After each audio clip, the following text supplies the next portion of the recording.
Halo Pak Heri, rekan saya Muhammad Rapli dan rekan saya yaitu Imam Arifin Mustafa dan Riona Daraja. Pada kesempatan ini kami akan melakukan pengolahan data partial least square di aplikasi Smart PLS.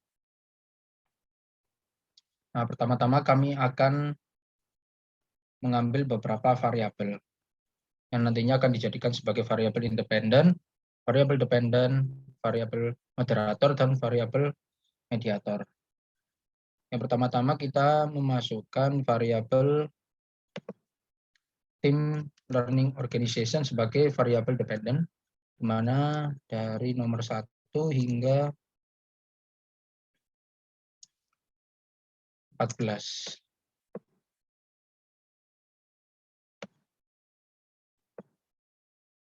Tidak lupa kita rapikan ke kanan karena sebagai variabel dependen, mengubah namanya.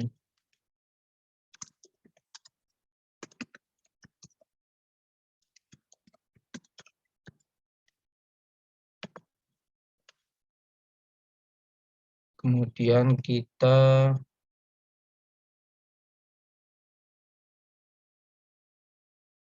memasukkan variabel independen, yakni yang kita ambil yaitu variabel communication skills dari 1 hingga 8.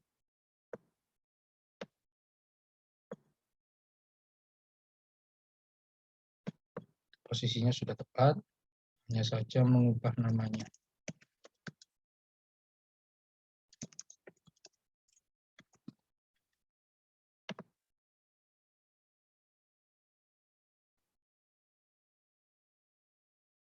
Kemudian kita memasukkan variabel moderatornya yaitu operating the internet environment dari nomor 5 hingga 14. Dan menempatkannya di bagian atas dan tidak lupa mengubah namanya.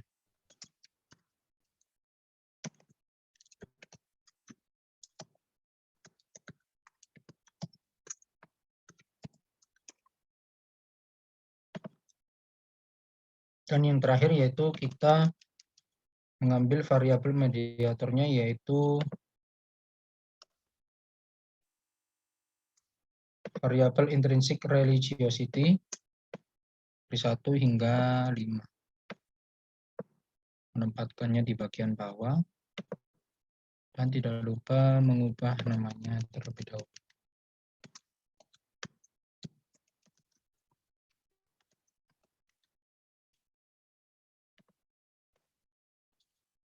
Setelah dilakukan pengubahan nama dan menempatkannya di masing-masing posisi, kita menghubungkannya satu persatu. Pertama yaitu communication skill ke team learning organization, communication skill melalui intrinsic religiosity, kemudian lanjut ke team learning organization, dan operating the internet environment langsung ke team learning organization. Nah, untuk langkah selanjutnya yaitu tidak lupa kita menambahkan efek moderasi, mana kita sudah tentukan sebelumnya, yaitu variabel moderatornya operating the internet environment dan variabel independennya yaitu tadi communication skills. Kita pencet OK. Nah, setelah ini kita akan melakukan penghitungan menggunakan algoritma PLS.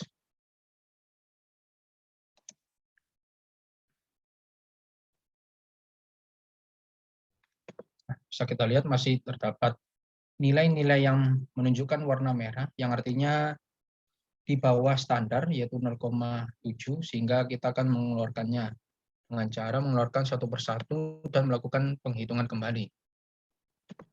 Seperti ini, yaitu di CS5.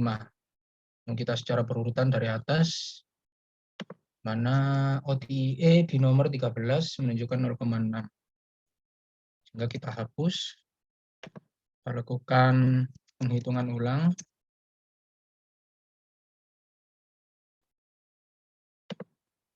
Kita lanjut di OTIE 14 yang menunjukkan 0,6 atau di bawah 0,7.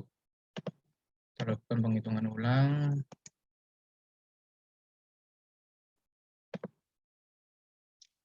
Setelah selesai di variabel OTIE, kita lanjut ke variabel dependennya, yaitu Team Learning Organization atau TLO.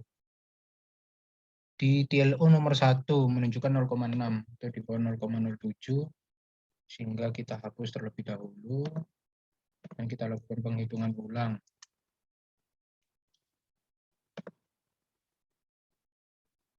Dan lanjut di TLO nomor 2 menunjukkan 0,6 juga atau di bawah 0,7, sehingga kita keluarkan dan kita lakukan penghitungan ulang.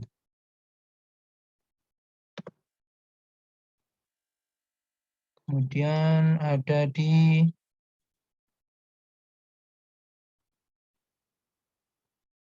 TLO nomor 6 menunjukkan 0,1.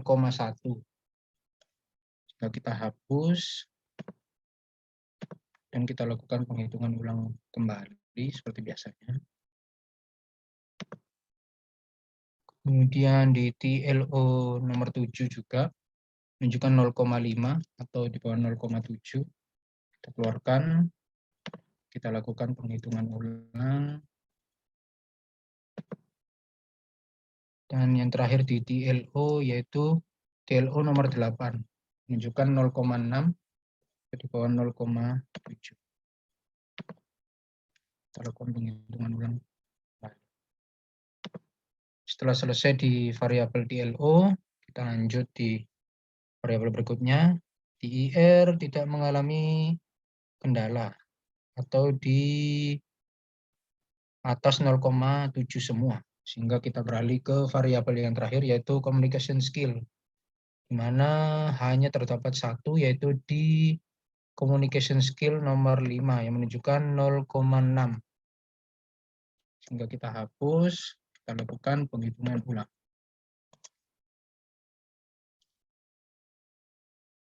Nah, atau bisa kita cek sebetulnya yaitu pengukuran evaluasi outer model. Oh ya, sebelumnya pada pengolahan data PLS ini terdapat 2 serangkaian, yaitu pengukuran evaluasi outer model dan inner model. Nah, di outer model itu sendiri dibagi menjadi 2 pengujian, yaitu pengujian validitas dan pengujian reliabilitas. Nah, pada kesempatan saya akan menjelaskan di pengujian validitas. Nah, di uji validitas sendiri dibagi menjadi 2, uji validitas konvergen, mana kita bisa lihat di bagian outer loading-nya. Nah, nilai tersebut pada masing-masing variabel menunjukkan warna hijau. Artinya tidak ada masalah pada validitas konvergennya ya. Sehingga kita berlanjut di pengujian validitas, yaitu validitas diskriminan. Dengan cara kita masuk di validitas dan reliabilitas konstruk. Nah, kita bisa lihat nilai dari masing-masing variabel menunjukkan warna hijau atau aman, sehingga memiliki nilai validitas diskriminan yang cukup baik. Dan di nilai pengujian validitas diskriminan yang terakhir yaitu bisa diuji dengan cara kita masuk di validitas diskriminan, kemudian masuk di tabel cross-loading. Nah, bisa kita lihat tidak adanya indikasi atau masalah validitas diskriminan ya. Nah, oleh karenanya itu kita bisa melanjutkan pada pengujian selanjutnya yang akan dijelaskan oleh teman saya Imam. Baik, untuk pengujian selanjutnya yaitu uji reliabilitas. Di dalam uji reliabilitas terdapat 2 pengujian, yaitu dengan menggunakan Cron-Bands alpha dan juga menggunakan reliabilitas komposit.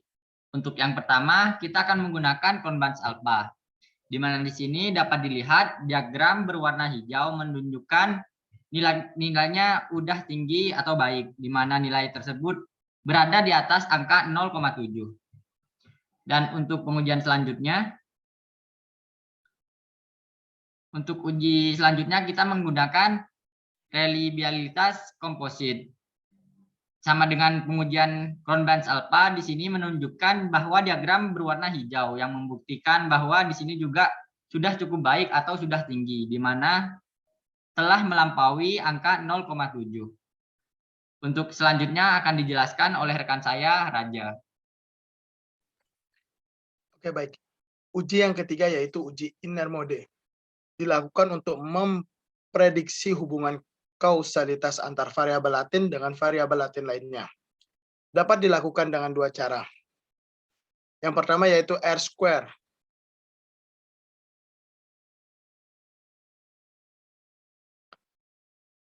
Dari nilai yang diperoleh, semakin tinggi data yang ditunjukkan, maka semakin besar hubungan antar variabel. Lalu cara yang kedua yaitu melalui bootstrapping.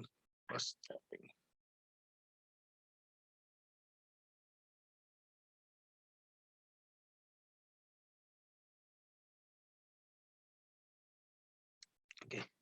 Dari hasil uji bootstrapping menunjukkan bahwa p-value telah menunjukkan angka yang berwarna hijau. Artinya data yang kita gunakan menunjukkan hasil yang sangat signifikan kuat antara variabel latin 1 dengan variabel latin lainnya. Yang terakhir, pengujian hasil moderating effect. Untuk mengetahuinya, kita kembali kepada perhitungan algoritma dan kemudian pilih analisis slope sederhana. Di sini menunjukkan grafik yang memiliki arti communication skill memiliki hubungan yang cukup relatif ketika adanya team learning organization maupun tidak ada team learning organization. Sekian dari kelompok kami, kurang lebihnya mohon maaf.